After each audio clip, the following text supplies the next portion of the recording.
Bacaan pertama. Bacaan dari Kitab Pertama Raja-Raja.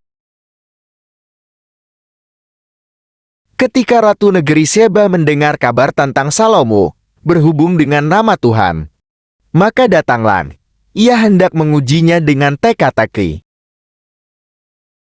Ia datang ke Yerusalem dengan pasukan pengiring yang sangat besar, dengan unta-unta yang membawa rempah-rempah, sangat banyak emas dan batu permata yang mahal-mahal.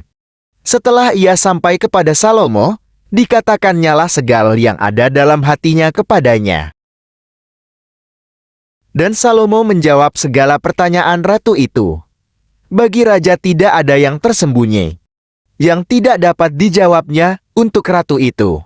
Ketika Ratu Negeri Seba melihat segala hikmat Salomo dan rumah yang telah didirikannya, makanan di mejanya, cara duduk pegawai-pegawainya, cara pelayan-pelayannya melayani dan berpakaian, minumannya, dan korban bakara yang biasa dipersembahkannya di rumah Tuhan, maka tercenganglah ratu itu. Dan ia berkata kepada raja, "Benar juga kabar yang kudengar di negeriku tentang engkau dan tentang hikmatmu. Tetapi aku tidak percaya perkataan-perkataan itu sampai aku datang dan melihatnya dengan mataku sendiri. Sungguh setengahnya pun belum diberitahukan kepadaku. Dalam hal hikmat dan kemakmuran, engkau melebihi kabar yang kudengar. Berbahagialah para istrimu. Berbahagialah para pegawaimu ini yang selalu melayani engkau dan menyaksikan hikmatmu. Terpujilah Tuhan Allahmu yang telah berkenan kepadamu sedemikian, hingga ia mendudukan engkau di atas tahta kerajaan Israel. Karena Tuhan mengasihi orang Israel untuk selama-lamanya, maka ia telah mengangkat engkau menjadi raja untuk melakukan keadilan dan kebenaran." Lalu diberikannya kepada raja 120 talenta emas, dan sangat banyak rempah-rempah dan batu permata yang mahal-mahal. Tidak pernah datang lagi begitu banyak rempah-rempah, seperti yang diberikan Ratu Negeri Seba kepada Raja Salomo itu. Demikianlah sabda Tuhan.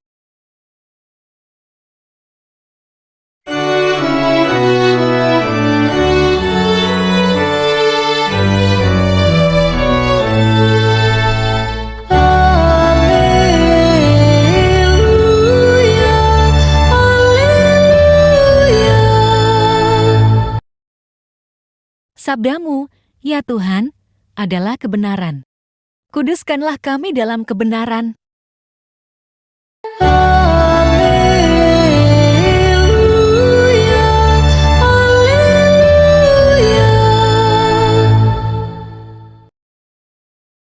Tuhan bersamamu dan bersama rohmu.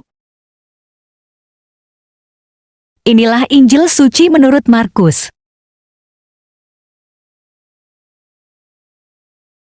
Pada suatu hari, Yesus memanggil lagi orang banyak dan berkata kepada mereka, "Kamu semua, dengarlah kepadaku dan camkanlah. Apapun dari luar yang masuk ke dalam seseorang tidak dapat menajiskannya. Tetapi apa yang keluar dari seseorang, itulah yang menajiskannya. Barang siapa bertelinga untuk mendengar, hendaklah ia mendengar."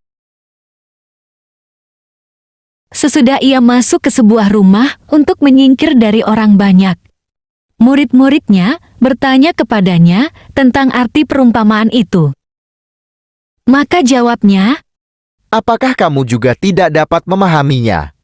Tidak tahukah kamu bahwa segala sesuatu dari luar yang masuk ke dalam seseorang tidak dapat menajiskannya? Karena bukan masuk ke dalam hati, tetapi ke dalam perutnya, lalu dibuang di jambang."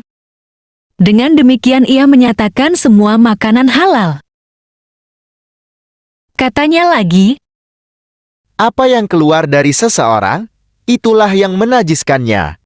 Sebab dari dalam, dari hati orang, timbul segala pikiran jahat, percabulan, pencurian, pembunuhan, perzinahan, keserakahan, kejahatan, kelicikan, hawa nafsu, iri hati, hujat, kesombongan, kebebalan. Semua hal-hal jahat ini timbul dari dalam dan menajiskan orang. demikianlah sabda Tuhan. Terpujilah Kristus. Bapak, Ibu, dan saudara-saudari terkasih dalam Kristus Yesus, bacaan hari ini Yesus menjelaskan bahwa segala yang masuk ke mulut langsung masuk ke dalam perut lalu dibuang ke jamban. Masih ada umat Kristiani berpendapat bahwa makanan yang dipersembahkan di meja persembahan tidak boleh dimakan. Dengan alasan makanan itu untuk roh-roh dunia atau roh orang mati. Yesus justru mengatakan, artinya, semua makanan tidak ada haram atau tidak boleh dimakan. Perkataan Yesus, semua makanan halal artinya boleh dimakan, Markus pasal 7 ayat 19. Rasul Paulus menegaskan bahwa jangan gara-gara makanan, maka kita menjadi batu sandungan bagi orang lain. Mari baca 1 Korintus pasal 8 ayat 4 dan 13. Tentang hal makan daging persembahan berhala kita tahu. Tidak ada berhala di dunia dan tidak ada Allah lain daripada Allah yang Esa. Karena itu, apabila makanan menjadi batu sandungan bagi saudaraku. Seringkali kita sibuk mengurusi hal-hal yang bukan terpenting, yang seharusnya kita lakukan. Padahal yang terpenting adalah kita melakukan yang dikehendaki Allah dan bukan kehendak manusia. Bapak, Ibu, dan saudara-saudari terkasih dalam Kristus Yesus, kemarin kita sudah membahas tentang peraturan adat istiadat lebih diutamakan. Padahal seharusnya peraturan Allah yang harus kita tempatkan di atas segala aturan. Yang terpenting menurut Yesus adalah kita menjaga hati, sebab dari dalam hati timbul hal-hal jahat. Mari kita baca Markus pasal 7 ayat 21-23. Sebab dari dalam, dari hati orang, timbul segala pikiran jahat, percabulan, pencurian, pembunuhan, perzinahan, keserakahan, kejahatan, kelicikan, hawa nafsu, iri hati, hujat, kesombongan, kebebalan. Semua hal-hal jahat ini timbul dari dalam dan menajiskan orang. Bapak, Ibu, dan saudara-saudari terkasih, kita mesti jaga hati kita agar senantiasa bersih dari kotoran dunia dan penyakit rohani sehingga hidup kita berkenan bagi Allah. Karena kita menjaga kemurnian hati dan menjaga kekudusan diri kita. Bapak, Ibu, mari kita baca Ibrani pasal 12 ayat 14b dan 15. Kejarlah kekudusan, sebab tanpa kekudusan tidak seorang pun akan melihat Tuhan. Jagalah supaya jangan ada seorang pun menjauhkan diri dari kasih karunia Allah, agar jangan tumbuh akar yang pahit yang menimbulkan kerusuhan dan yang mencemarkan banyak orang. Hati harus bersih, sebab jika tidak bersih mempengaruhi pikiran dan perbuatan kita. Maka kita harus selalu waspada dengan cara tidak menyimpan segala sesuatu yang jahat, tidak berkenan bagi Tuhan. Mari kita baca Amsal pasal 4 ayat 23. Jagalah hatimu dengan segala kewaspadaan, karena dari situlah terpancar kehidupan. Sudah terbukti bahwa banyak orang yang mengeraskan hatinya. Berakibat hidupnya kacau dan tidak ada damai sejahtera. Bahkan yang mengerikan, bisa terjadi keadaan hidupnya seperti orang mati.